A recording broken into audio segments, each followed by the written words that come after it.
కేసీఆర్ ఏం మాట్లాడారో అర్థం కావడం లేదన్నారు మంత్రి కోమటిరెడ్డి వెంకటరెడ్డి. కేసీఆర్ మెంటల్ బ్యాలెన్స్ సరిగ్గా లేదన్నారు. బిడ్డ జైల్లో ఉంటే ఏ తండ్రి పరిస్థితి అయినా అంతేనన్నారు. లిక్కర్ కేసుతో కవిత తెలంగాణ పరువు తీశారని కోమటిరెడ్డి వెంకటరెడ్డి ఆరోపించారు. నేను మనదాకా కేసీఆర్ కొద్దిగా మెదడు పనిచేస్తున్నా, కొద్దిగా మనిషి నాలెడ్జ్ ఉందేమో అనుకున్నా.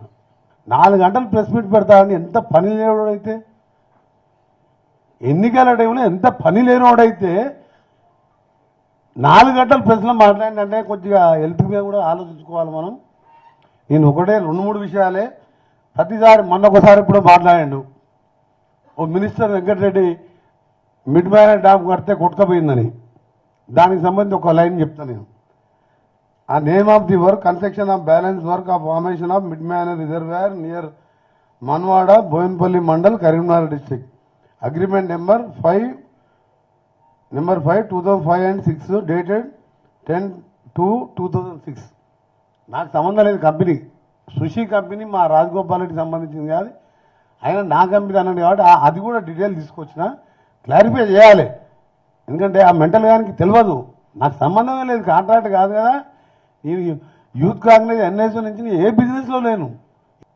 అది వేరే వాళ్ళకి ఇచ్చి బినామీ ముత్తయ్య నాయుడు పేరు మీద తీసుకొని హరీష్ రావుని మనుషులను పెట్టుకొని చేసి 3-4 కోట్లు దోసుకున్నాడు అన్న హరీష్ రావు. అది దాని విషయం, నాకు సంబంధం లేదు. మళ్ళీసారి కేసీఆర్కి మీడియా ద్వారా విజ్ఞప్తి చేస్తున్నా, రిక్వెస్ట్ కాదు, మెంటల్గా ఎప్పుడు నా పేరు తీయకరా బాబు, నాకు సంబంధం లేదు, చెప్తే అర్థమైతే లేదు. ఎందుకంటే నువ్వు మెంటల్లీ ఇన్బ్యాలెన్స్ ఉండవచ్చు. ఎందుకంటే బిడ్డ జైల్లో ఉంటే ఎవరికైనా కొంచెం మెంటల్గా బాధ ఉంటుంది.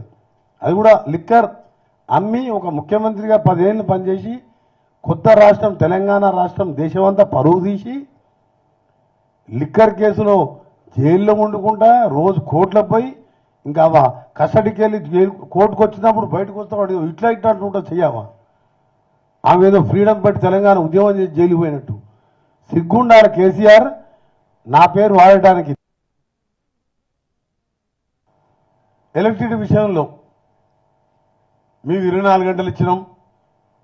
మేము ఇప్పుడే చెప్పినట్టు కాళేశ్వరం ద్వారా ఇన్ని లక్షలు నీళ్ళు ఇచ్చినాం. ఈసారి మొత్తం నీళ్ళన్నీ సముద్రంలో వదిలిపెట్టని మా సార్ చెప్పాడు, మా కెప్టెన్ సార్. నేను కరెంటు విషయంలో నేను ఒక సబ్స్టేషన్ మీద పోయి లాగ్ బుక్ చెక్ చేసిన, ఆపరేటర్తో ఇంటర్వ్యూ తీసుకుంటే 8 నుంచి 9.5 గంటలు వస్తుంది సార్. నువ్వు ఎన్ని ఏళ్ళకి వెళ్ళి పనిచేస్తావు, నేను రిటైర్ అయినా మళ్ళీ నన్ను కాంట్రాక్ట్ మీద పెట్టుకున్నాను సార్. ఈ 15 ఏళ్ళు ఎప్పుడు కూడా 14-15 గంటల కంటే ఎక్కువ రాలేదని చెప్పి ఆయన వీడియో రికార్డ్ చేసినాం. ఆ సాయంత్రానికి నైట్ వరకు ఆంధ్రప్రదేశ్ తెలంగాణలో ఉన్న అన్ని లాగ్ బుక్స్ తీసుకొచ్చి ట్రాన్స్కో ఆఫీస్లో పడేసిండు.